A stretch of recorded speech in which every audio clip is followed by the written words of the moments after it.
Magandang araw po sa ating lahat mga ka-discover. Ang atin ngayon explore or na-discovery ay itong mga bato na iba ang mga hugis na atin ngayon makikita.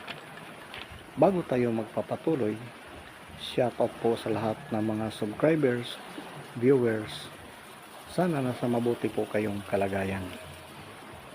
Dito sa isang lugar kung saan ay nakita natin ito sa gilid ng bundok na naka-formation ng mga bato na para siyang white or porcelain nga malapit ito sa dagat.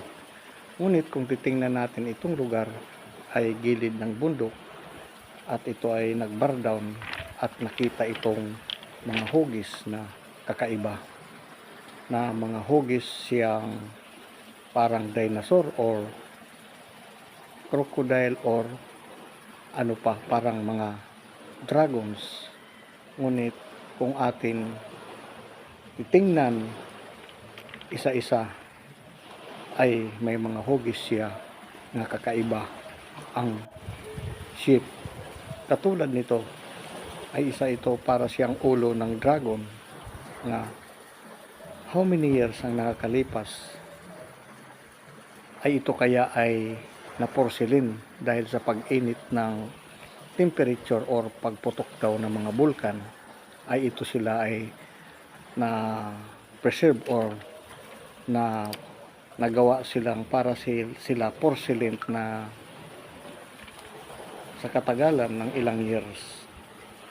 Ayon pa sa history ng dragon ay ito ay sila na preserve ng matagal. Totoo kaya ang mga dragon noon or mga Jurassic ay naging bato na ito ang nakita natin ngayon na gawa kaya ito ng tao or kalikasan mga ka-discover? Sa inyo analysisyon, dahil itong mga forma ng bato ay kakaiba, ngunit para silang ilang years na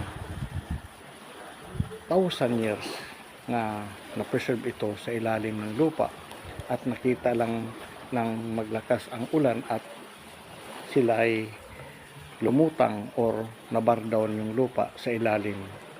Ito sila nakalibing. Ngayon nakita dahil sa lakas ng pag-ulan. Kaya sila nakamot sa gilid ng dagat sa tubig mga ka-discover. Dito sa unahan ay kung makikita natin ang mga formation dito ng mga bato or rock ay may butas, ngunit may mga figures din sila na para silang mga nilalang characters.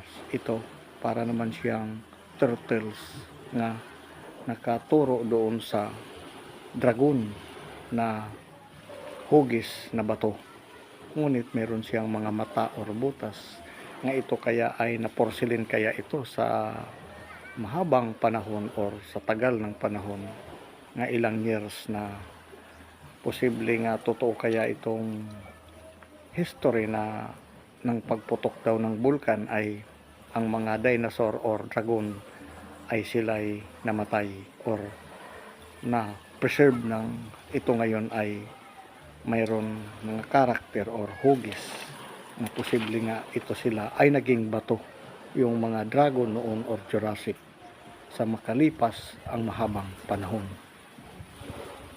Sa bawat tao ay may kanyang analisisyon at kayo na po bahala magdagdag kung ano ang inyong sa pag-analyze nitong nakita natin.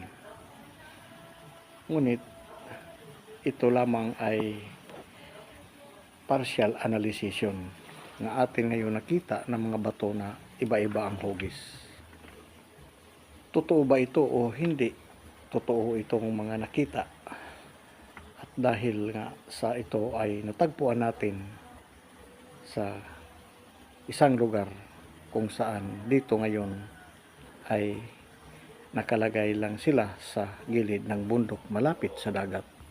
Ang tanong sa isipan natin, sinadya kaya ito nagawa ng tao or kalikasan? sa ating pagbabalik. Hanggang dito na lang si Green Discovery sa mahaba nating paglalakbay at ang atin makikita sa susunod muli na matutunghayan. At huwag makalimot po mag-subscribe sa munting channel Green Discovery. God bless po sa lahat. At marami po salamat sa panonood. Bye-bye.